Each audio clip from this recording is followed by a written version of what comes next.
di leen di wax tamit déwénati leen ci at bu bees bi.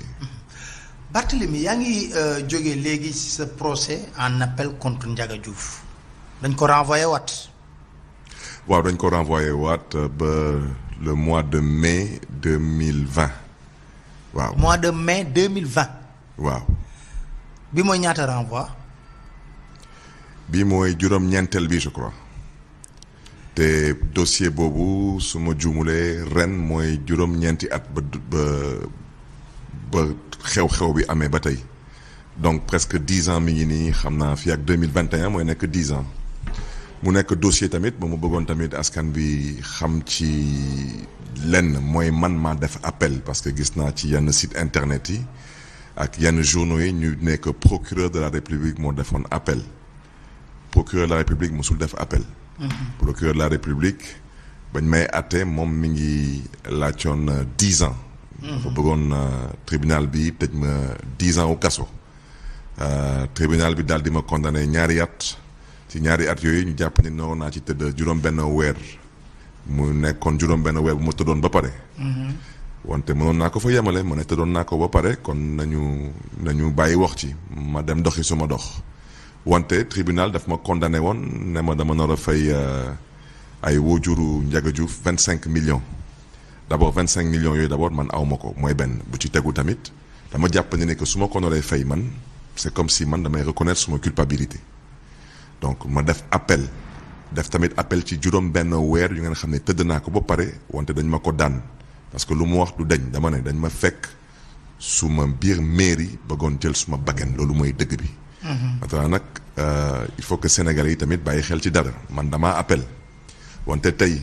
damay jël rek tey par exemple damay ñëw di jàkkaarloo ak juge bi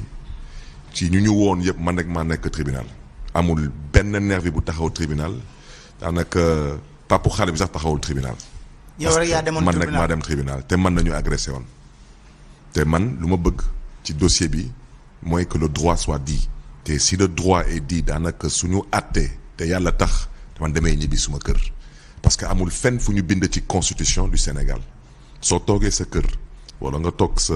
place su liggéey nit ñëw pour jël sa bakkan tu croises les bras bàyyi ko mu jël sa bakkan amul fenn fu ñu ko bind. te yàgg naa leen ko wax nee naa leen man da ngeen ma daan ay daan yu ngeen xam ne dama ko contesté parce que su ngeen taxawee ngeen ne man aw ma woon këyit pour yor gànnaay kooku da ngeen di wax lu amul parce que yéen état du Sénégal yéen ñaan ma joxoon këyit pour ma yor gànnaay. te amoon na sax jamono bu ngeen xam ne Ousmane Ngom moo fi nekkoon ministre de l'intérieur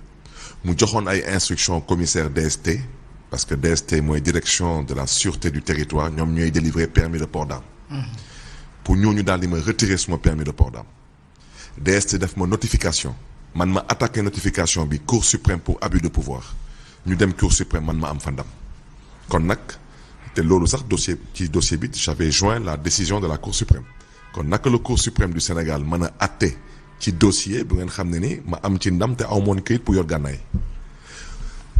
damay tënkaat wax ci rek lu indi coow bi yëpp mooy Khalifa président loolu mooy wax ci. Khalifa président loolu rek moo indi wax ci lu tax nga wax loolu. mais parce que xew-xew bi ba muy am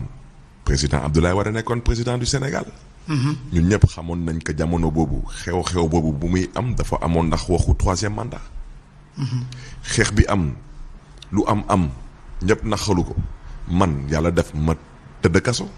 ba Macky Sall faloo président de la République du Sénégal 2012 maa ngi woon ci kaso bi. te Macky Sall xew-xew bi bu muy am ñëw na suma kër def conférence de presse conjointe ak suma wajur bu góor. archive yi mi ngi fi ba tey moom Macky Sall nekkoon na ci benn plateau télévision ak yow mi Pape Alé Niang. archive yi ñu ngi fi ba tey te moom lu mu waxoon c'était clair nee na Barthélémy Dias dañ ko tooñ. État du Sénégal moo ci am responsabilité parce que dëgg bi mooy man maa woon police à l'époque Macky Sall ci boppam moo ma fekk ci kaso bi bind ma ci listu député ma nekk député ñu nekk ak moom ci majorité bi. problème yi commencé am ba ñuy commencé di laam-laamee PSD am candidat PS du am candidat ma ne PS dafa noo am candidat. te man su ma jàppee ni PS dafa noo am candidat man pour man candidat PS day bàyyeeku des rangs du parti socialiste. mais pas ay PSD am candidat wante PSD investir beneen responsable politique ou beneen parti politique fut-il le président de la République pour mu nekk candidat au PS. donc wax ji mooy lan mooy bu ma commencé nangu ànd ak Khalifa Sall parce que Khalifa Sall je le répète gor la Khalifa Sall mënuma bokk ak moom parti socialiste musuma def lu bon musuma wax lu ñaaw mu ñëw ne ma lii laa namm liggéeyal Sénégal man ma xam ne ni suma génération ayewagul mais ma ànd ak moom parce que Ousmane Tanor Dieng dem si yàlla mais moo fi waxoon bii mooy suma dernière candidature. Absolument ba ma jafee choix bi ba tey ñu commencé di ma sonal assemblée nationale commencé di woote ay levée immunité parlementaire lu nekk bëgg ma dëkkaloo fa ma dëkkul ma leen yéen xanaa da ngeen fàttali ni que fii ragal dëkku fi te fii yàlla rek a fi nekk. keneen nekku fi yàlla kese moo fi nekk. donc dossier bi mi ngi nii tey man maa def appel man kese may taxaw kanamu tribunal amul benn nervi amul benn nit bu nga xam ne ni moo recruté woon nervi wala moo envoyé woon nervi kenn man nag may taxaw tribunal. mais est-ce que jàppoon ne dossier boobu galgal la boo xam ne dañ ko téye mu mel ni moyen de chantage si yow parce que ñi ngi jëm ci ay élection locale ñi ngi jëm ci ay leneen ak leneen ak leneen est-ce que loolu nekkul benn lu ñuy wax épée de Damoclès bu ñoom bu ñu téye ne juge yi téye leen ko rek saa bu leen joxee direction bi ngeen war a dóoree rek ngeen dóor fa. non lu ma mën a wax mooy d'abord président Macky Sall moom xam na ma moom xam na kuy Barthélémy Diaz xam na que bokkuma ci ñu ñuy xoxotal wante comme dëkk bi jaay doole lañ fi woote ah comme yàlla dafa dogal tey ñoom ñoo yor nguur gi mën nañ ma jaay doole wante lu ñuy wut mooy ma am xel ñaar wala ma dellu ginnaaw wala ma bàyyi Khalifa Sall dañuy nax seen bopp donc dañuy nax seen bopp donc maintenant leneen lu ngeen xam ne ni mën na am mooy dossier bi pour ñu àtte ko man de duma magistrat mais dama xamul naka la ko magistrat yi mën a àtte te man kese may taxaw à la barre la première chose. deuxièmement mooy man ba ñu agressé te man duma agresseur man la ñu agressé naka lañ ma mën a àtte daan ma xaw ma ay ñaata atu wala ay ñaata weeru kaso te ñu ma song ñoom kenn du leen condamné te il faut suivre mon regard ce dossier-là je reviens à ce que j'ai dit c'est une affaire d'État. Pourquoi mais c'est une affaire d'État parce que ñu ngeen xam ne dañ ci dugaloon seen loxo à l'époque ils avaient des privilèges de juridiction kenn mënu leen woo ba tey mais parce que comme ñan par exemple. non bëgguma tudd tur mais je répète nee naa dossier bi xew bi ba muy am on était dans un contexte non au troisième mandat ñu ngeen xam ne ni jamono yooyu ñoom laa doon jàkkaarloo dañu yoroon nguur parce que tey ministre je prends un simple exemple mais dossier bu mel nii dañ ko bëgg a tey vidé waaye ana Ousmane Ngom il était ministre de l'intérieur moo yoroon sécurité bi ci dëkk bi man woo naa police numéro bu ma am tey même numéro boobu laa amoon xew-xew bi bu muy am